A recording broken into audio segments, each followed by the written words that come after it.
Speaking of where I am, where was Sasha Banks come this year's SummerSlam pay-per-view? After a huge SummerSlam pay-per-view leading to major returns from Becky Lynch to Brock Lesnar and John Cena not beating Roman Reigns. Also, why is Nikki Bella so upset with SummerSlam? And could Bray Wyatt, yes, the Bray Wyatt, the Wyndham Rotunda, possibly be in talks of an AEW run?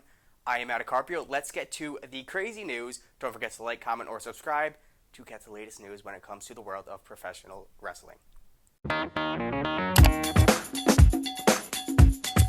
Well, I know all you are thinking is Becky Lynch's huge return come SummerSlam, and also Bianca Belair not facing Sasha Banks at SummerSlam, as their scheduled matchup was scheduled for weeks upon weeks.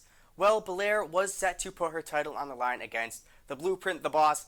As Bianca came down to the ring, people were waiting for Sasha Banks, as Sasha was to be unavailable for the match that night that has been scheduled, as Carmella then first heads down to face Bianca Belair.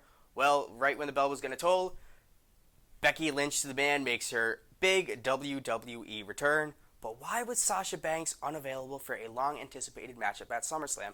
Well, the most logical answer was said by Dave Meltzer on Cultaholic Wrestling is that Sasha Banks wasn't ready for the matchup, and the WWE needed to quell the audience. Cool, well, Becky Lynch returned, so that's all I care about. I don't know why they need to quell the audience, but I guess they're just going to hold off on Sasha Banks versus Bianca Belair for the future. Next, Nikki Bella took to social media. She was actually quite annoyed that Becky Lynch just dismantled the SmackDown Women's Champion Bianca Belair so quickly. She made a huge return, the crowd was behind her, made Bianca look super weak. I don't like that. I can see why Nikki Bella is pissed off too. The WWE Universe has also been going a bit crazy, well, a lot crazy, over the loss of John Cena's match against Roman Reigns at SummerSlam for the Universal title.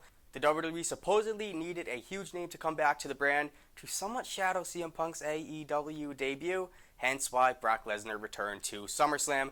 John Cena apparently is taking another huge hiatus from WWE as he took to Twitter. Sounds like Big Match John is not going to be seen in a while for WWE TV. Poor John Cena not getting that 17th title reign. We're going to probably see that in the future, but maybe not for another year or 2 years, or will we ever see it? John Cena, bye-bye in WWE for quite some time. Last but not least, with CM Punk making a huge debut in AEW, the most heartfelt release from the WWE, Bray Wyatt, the Fiend Bray Wyatt, that's right, could be brought back into professional wrestling, but in AEW. Bray is supposedly in talks with an AEW run. We're going to have to see if Tony Khan approves of that, even if it is true with Bray Wyatt or not, but it has been speculating for some time, so we're going to have to wait and see. For the latest updates, I am Carpio. Thanks for tuning in. Subscribe, comment, whatever you want to do for the latest news regarding professional wrestling. We got you guys covered. Peace.